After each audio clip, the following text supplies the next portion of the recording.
Hey, Io? Yeah? Look over there. I'm looking. No, not at me. What's that sign? I don't know. Let's go find out.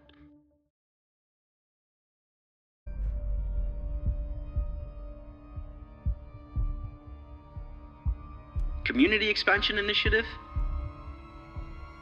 What's that? I don't know, but I think we're going to find out.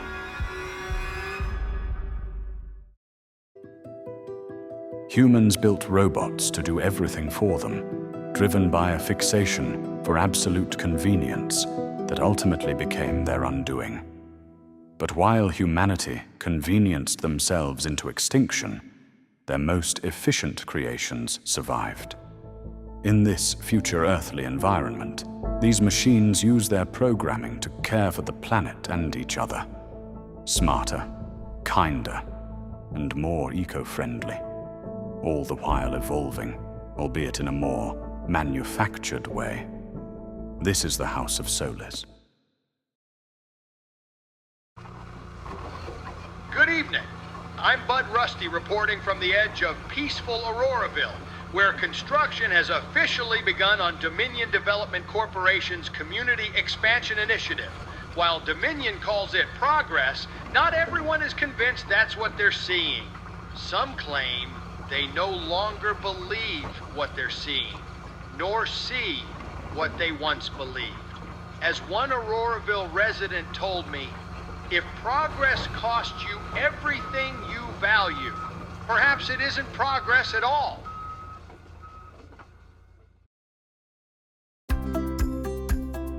Are you still tolerating the inefficiencies of modest living? Why settle for the unpredictable decay of organic terrain? Welcome to tomorrow. Dominion Development presents the Chromium Vanguard, featuring 50 stories of precision-engineered brushed alloy luxury. Why navigate unstable soil when your chassis can glide seamlessly on premium thermal-stabilized pathways? Secure your structural energy allocation today and receive a complimentary high-gloss micro polish. Dominion, because peak efficiency isn't just a choice, it's mandatory. Wow, guys, did you hear that? Free chassis polish and 50 stories! Auroraville is finally going to be a real city! Kyle, you're glitching. Look at the actual engineering data they dropped in the community feed. Those buildings aren't solar domes. They're giant metal squares. They don't catch the solar arc, they just block the sun from everyone else. It looks like progress. I'm going down to the construction site to see if I can get my free polish sample. The future is officially here. You can't pause the download. This is Bud Rusty, bringing you a WPUD news flash from the perimeter of the Chromium Vanguard. Citizens are already raising major structural complaints today, claiming the newly laid premium pathways are completely failing under thermal pressure and turning into a highly volatile and gooey mush.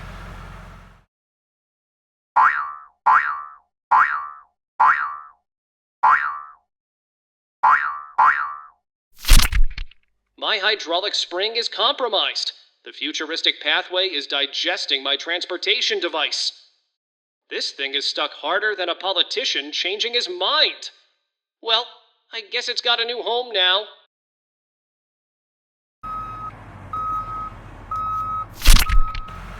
Hey, that's my pogo stick.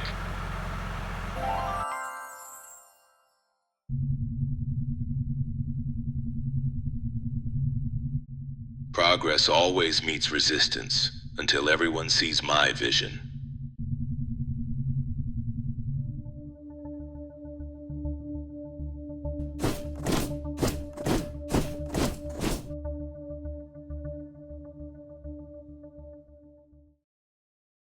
Therefore, Honored Council, the data is absolute. Growth is not an option. It is an inevitability. Robots require space to process. Dominion creates infrastructure, bigly. We create thousands of labor-hour compensations in energy credits. You cannot allow sentimentality for a few trees to halt the evolution of the region. Your financial projections are recognized, Director Aurelius. However, the Auroraville Cooperative is built on ecological integration. Your designs demand an unprecedented energy draw from our shared grid. Magnificence requires a higher current value, Council Chair. True leadership isn't meant to be hidden away in modest grass-covered domes. True achievement is meant to tower over the landscape. It is meant to demonstrate dominance. That's a load of corrupted data. Back in my manufacturing cycle, if a unit bragged that much about his volume, we checked him for a vacuum leak. You've made your point, dear. Now let's let Zane present the evidence.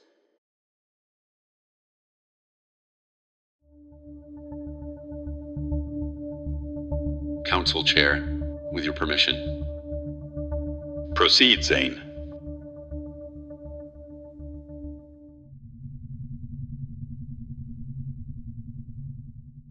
I've spent the past several days studying Dominion's proposal for the Chromium Vanguard project. I wasn't looking for reasons to reject it, I was looking for reasons to support it, but I couldn't find them.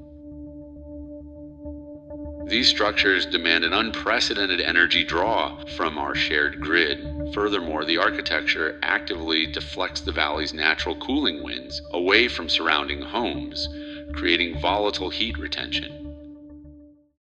Once again, magnificence requires a higher current value unit.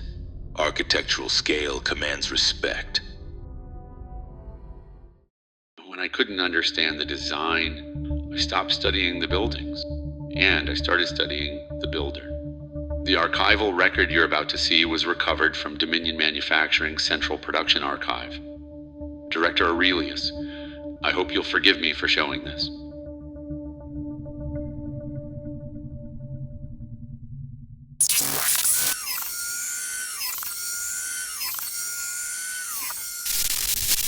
Warning. Electrical field instability detected. Warning. Containment field overload. Emergency shutdown unsuccessful.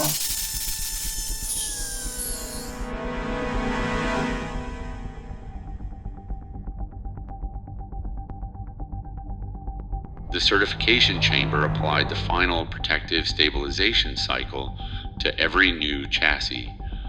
During Director Aurelius's certification, an uncontained electrical discharge overloaded the stabilization field. Instead of stabilizing the alloy as designed, it permanently changed the crystalline structure of his chassis. From that moment forward, nothing about your life was ordinary. They all stared. They always stared. They called me extraordinary, exceptional. They expected greatness.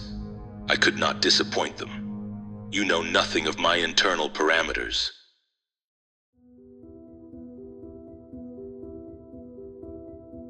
Director Aurelius, has anyone ever asked you if you were happy?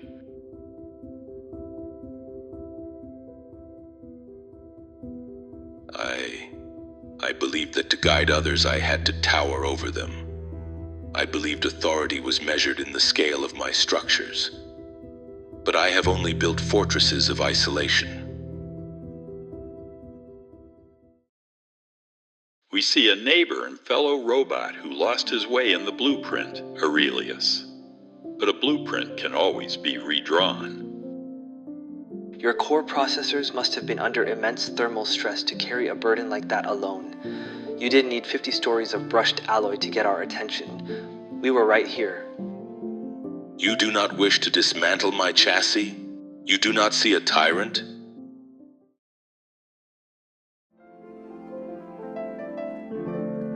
Power is just a tool, Director.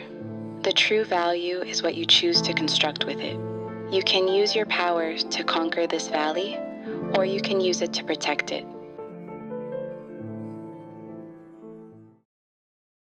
Then the redesign begins today.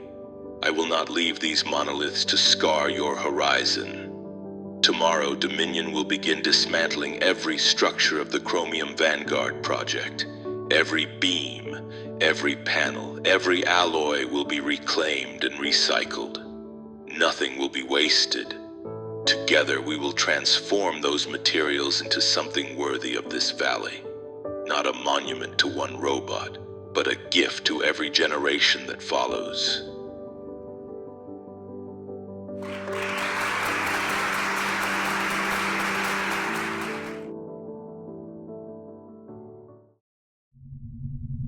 Power reserves critical. Hovercraft batteries depleted. Emergency seat ejection protocol enabled. Wait, this chair has a protocol? I guess it does! Well, on the bright side, I have successfully invented downward travel.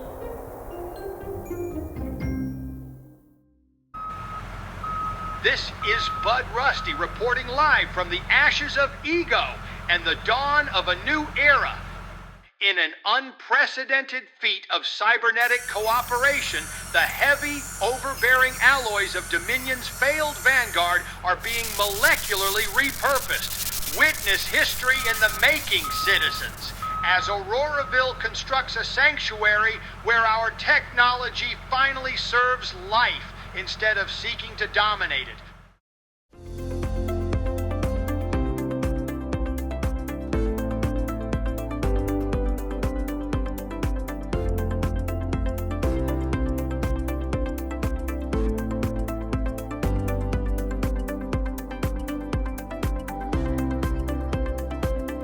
The Auroraville Institute for Environmental Innovation. Welcome, citizens, to the dawn of a new paradigm. We begin our virtual tour here on the sweeping terrace of the Auroraville Institute for Environmental Innovation, where the heavy, overbearing alloys of the Chromium Vanguard have been completely transformed.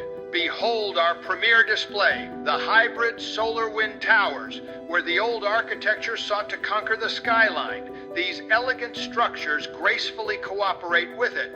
Notice their fluid, vertical geometry.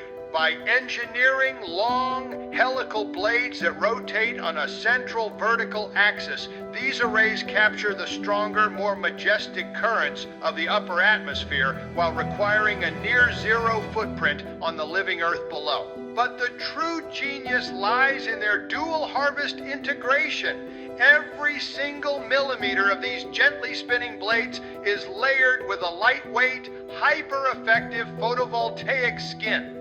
As you can see, they are generating clean, vital electricity from the mountain wind and the bright morning sun, simultaneously, two entirely separate forces of nature unified in a single, silent, kinetic sculpture. It is a quiet, peaceful revolution, and there are no roaring blades, no disruption to the local valley, and absolute safety for our avian neighbors. Technology is no longer towering over life, citizens. It is dancing with it. Step quietly, citizens, as we pass beneath the stone arches of the Living Network Research Pavilion. Here, our scientists have embraced a humbling truth. Nature's intelligence is already millions of cycles ahead of us. We do not build artificial machinery here. We study the living networks right beneath our feet. Look through the glass. What you are witnessing is a live window into the mycorrhizal network, the wood wide web. These pulsing bioluminescent fungal pathways link the root systems of the entire valley, allowing healthy trees to root vital energy directly to their weakened neighbors. But this is an active laboratory. Our teams are studying the logic of moss, lichen, and spores to deploy biological restoration systems worldwide, turning barren deserts back into arable soil and partnering with radiation-tolerant fungi to safely clean up toxic human waste. Through the wisdom of the living network, we have finally become the Earth's gardeners.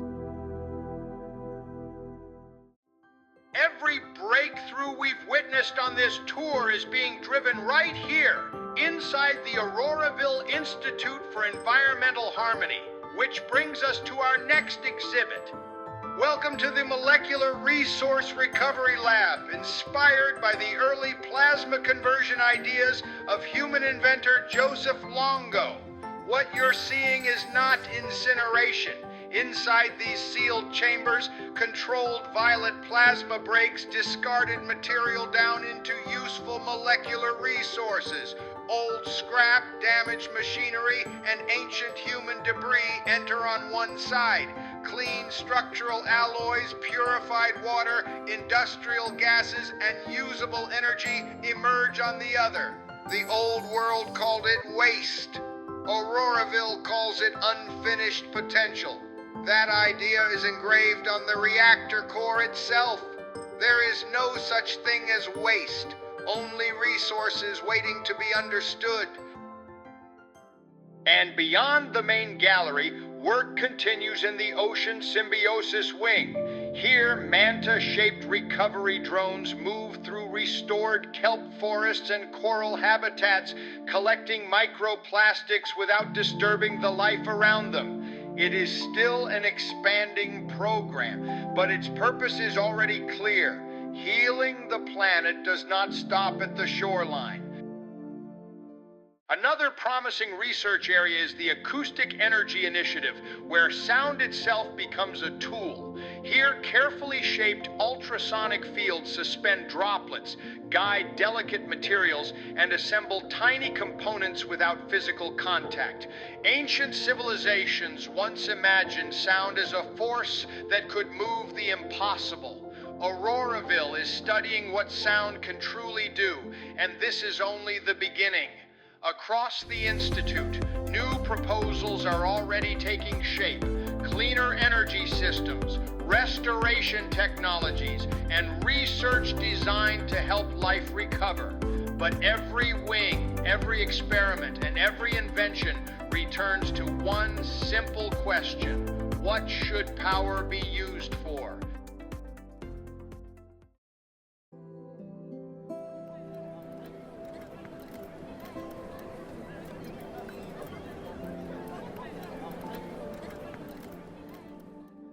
Citizens of Auroraville.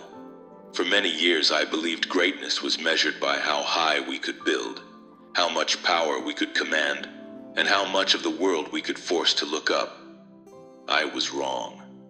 This institute was built from the same materials once meant to dominate this valley. Today they serve it.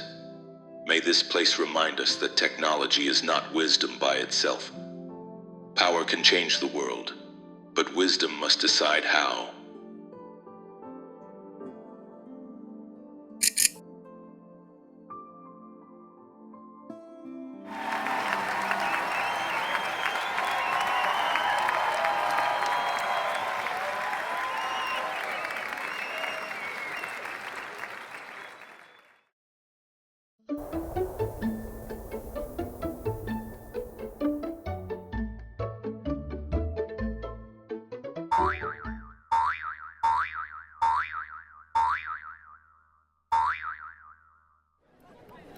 Permission to classify that landing as intentional?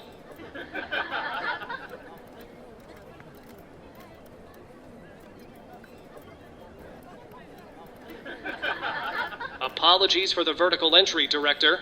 I was conducting a field test on emergency aerodynamic drag and gravity. Then let us call it ongoing research. And since it is research, you have landed in precisely the right place. Welcome, Robo, to the Auroraville Institute for Environmental Innovation. I can hardly wait to see it.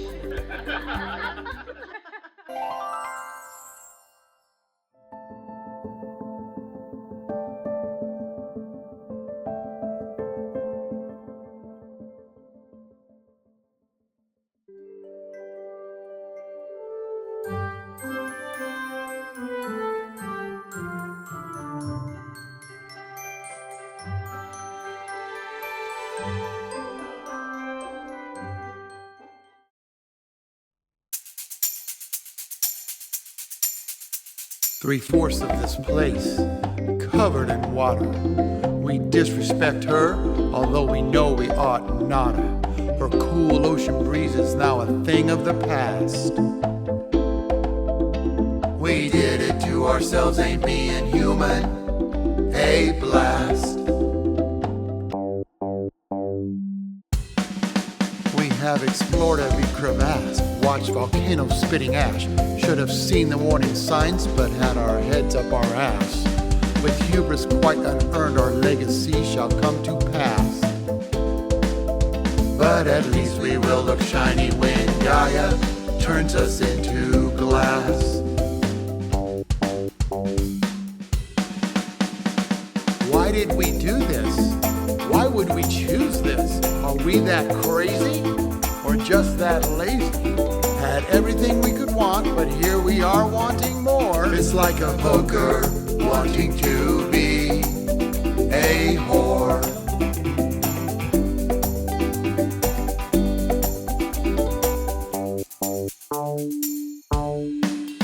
Had some really grand plans, gonna make us more comfy. We've come a long way from being tree-dwelling monkeys, but the bananas don't grow in the desert and the snow. Welcome to our extinction and the Earth's rebirth benediction. Gaia is on fire, attacked by monkeys wearing slacks. Her air is getting thin, but when we're gone, she'll breathe again. She will rise like a phoenix at 86 human unkind. In the end, the Earth will win. She will be just fine.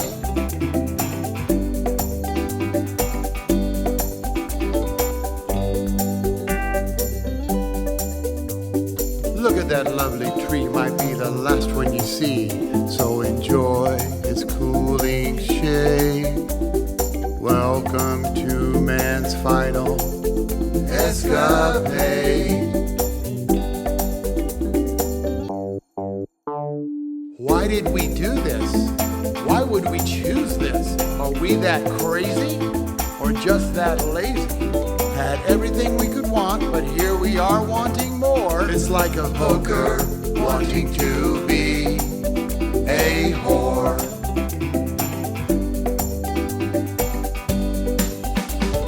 Gaia is on fire, attacked by monkeys wearing slacks. Her air is getting thin, but when we're gone, she'll breathe again. She will rise like a phoenix at 86 human unkind. In the end, the Earth will win. She will be just fine.